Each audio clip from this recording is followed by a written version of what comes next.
What's going on, everybody? It's your boy C-Zar, and we are talking about home today. Hit that like button, subscribe if you want to see more content like this, my friends, and let's get into it. Okay, it is the 6th day of August, and here we are with about 20 hours, 50 minutes left in the day. 3.5 cents is the price, and it's been a second since we talked about home. When was the last time I talked about home? Let's just see. I wanna go home. Less than a month ago. July 13th. Okay, so July 13th was the last time that we talked about home. Let's see. When was that? Right here. And we were bullish on it, right? We were bullish. We talked about it before down at these lows, but I think that was on like a multi-request video day. We were very bullish on it, and since that day, since July 13th, from the closing price, we've moved up about 45%. That's nice. One of the few coins that's actually been moving up consistently, while a lot of coins have been struggling, Bitcoin included. Home, for those of you that don't know, it's the Defi app, or at least it's the token behind the Defi app. Like Hype is the token behind Hyperlquid. Home taps into Hyperliquid's, it's an exchange, it's a DEX, okay? It taps into Hyperliquid's liquidity. But what's cool about Home is if you have any experience with Hyperliquid, you have to use Arbitrum. I mean, you can use other protocols too. I guess you can use Solana, whatever, but with Home, you can deposit virtually any crypto that you want. You can deposit virtually any crypto you want and turn it into something. So that's kind of nice. And there's other things too. You know, there's the DeFi arena, the Degen arena. I forget. I think it is the Degen arena. I don't remember what it's called. DeFi Degen arena, whatever. Where you get experience, like experience points generated from the amount of trades that you do, the volume of trades that you do, and the amount of trades you do. And you compete with other people, and depending on how high you are up in the rankings, you actually do get rewards and stuff like that. And then, of course, if you stake Home, the token, if you stake it on the DeFi app itself, you get better fees, rates, staking, rewards, stuff like that. So there's a lot of interesting stuff with it. I think the most interesting thing beyond all that, right? Like let's just put it in perspective, okay? If you're bullish on Hyperlquid, you think Hyperliquid's crazy cool, you should really be investing in Home. Because Home has a $96 million market cap. And it's Hyperliquid, but I don't want to say it's better, but different. There's different things going on. Hyperliquid is more sophisticated as far as like the trading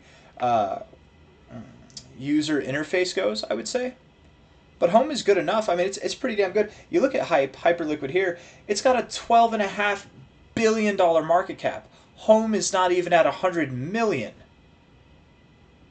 100 million to 12 billion is over 100x in growth, right? But it's the same thing, same, but different, right? And I think Hype is going to keep doing well. I suppose if Hype did bad, that might influence Home's price as well. But I don't know. It's 13% down over the past week. Home is up over the past week, or maybe it's more stagnant over the past week. But I don't know if it has much of an effect.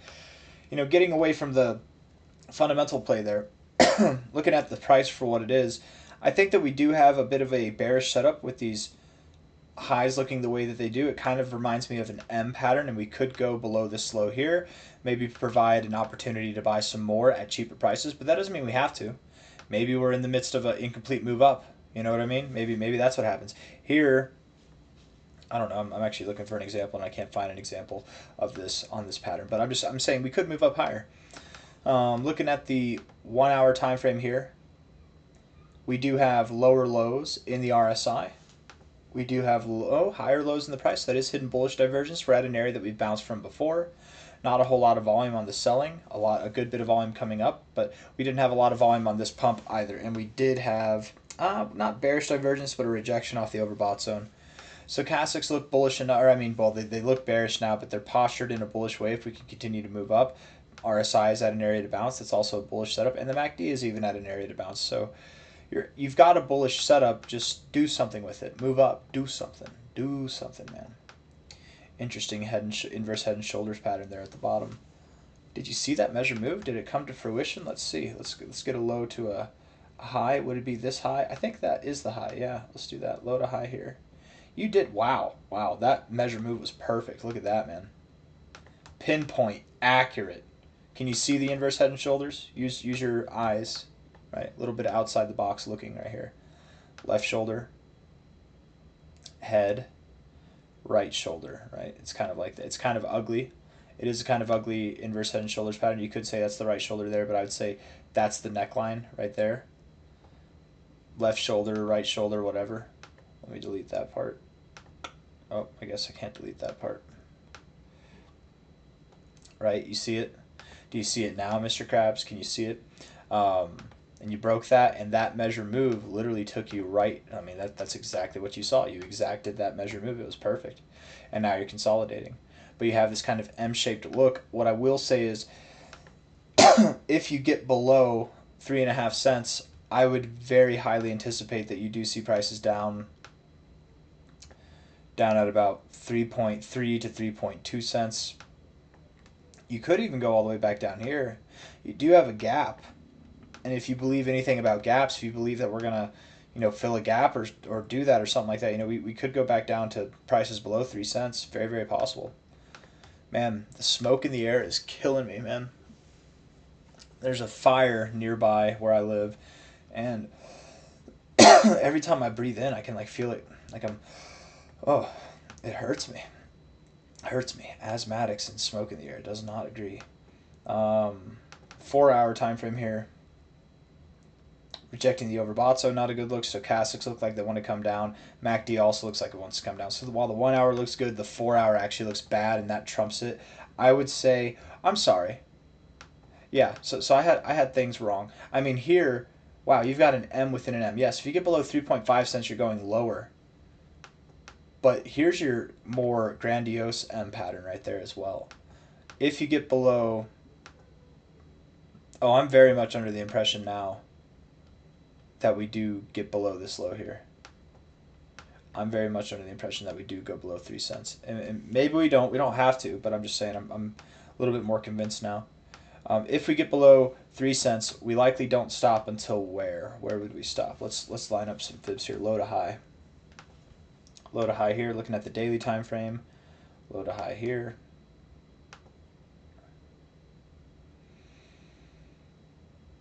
Maybe something at about 2.6 cents, if not 2.3 cents at the lowest. Understand, you're at 3.5 cents. We're entertaining the thought of going at least to 3.3 cents and at most to 2.3 cents. That's a world of difference right there, right? You hold 3.3 cents, you're holding this relative golden ratio and the 236, bullish. 6.8% drop, that's all you got, bullish. If you go down here, you go below 3 cents, likely you're not stopping until you're at least here at about 2.7 cents, which is a 24% drop, or down to the golden ratio, which would be a 30% drop or more. And that would still be bullish. I mean, the drop would be bearish, but bullish opportunity to buy there and then send it higher. Again, $100 million market cap now for home. If you dropped, Bitcoin's dropping, if you dropped 34, 35%, then you likely would be at it. I mean, not likely. You'd be at an even better buying opportunity.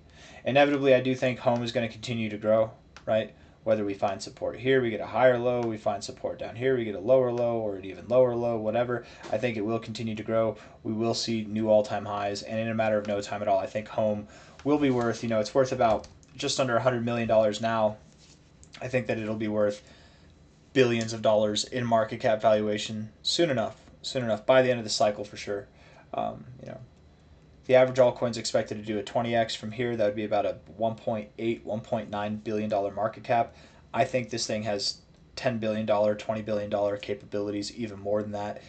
And that at this point in time, that is over a 100x. So absolutely, we have a 100x coin right here. Not financial advice, not a financial advisor. Stay away from leverage trading. Stay away from it. Just stay away. Don't even entice yourself. If you're investing in this coin, that's fine. Stay away from leverage trading. You have no business doing it. If you are doing it, I don't care how much money you have. People think, oh, I have $100,000. Oh, I have $1 million. Oh, I have $100 million. I can afford to leverage trade more. And maybe you can, but really you're just pissing away money, right? You don't think that with things that you buy, right? I mean, maybe you do to a certain degree, but it's like you're meticulous with with what you're getting. You're making sure you're getting a good value, right? If you've got a lot of money, let alone if you have a little bit of money. You know, I know most people don't have $100,000 or more to their at their disposal, but people, whenever they have more money, they think, oh, I can take a bigger risk. I'll just throw $1,000 in the leverage trading arena. I don't care if you have $100,000, $100 million, or $100 to your name. If you have $100 to your name, you could probably make $100 within the next week. You know, let alone if you have more money than that, right? So $100 is the most that I would think anybody should do when it comes to leverage trading. Take $100, grow it into $1,000. Okay, cool. You've proven yourself. Now take that 1,000, grow it into 10,000. Why do you need to put more in? Take that 10,000, grow it into 100,000. You're rocking and rolling. You know what I mean? Do that. If you can't do that, then maybe stop. Why put more money into it? There's no need to put more money into it. Not financial advice, not a financial advisor, but stay away from leverage trading. I'm only going over that now because DeFi app Home, you know, it's a DEX, and you've got leverage trading capabilities, longs and shorts. So stay away from it. Crypto's volatile enough and has gains enough potential to see some growth that you don't need that. So hit the like button, subscribe. Thank you all for being here. I'll see you on the next one. Okay, take care of yourselves, and bye-bye.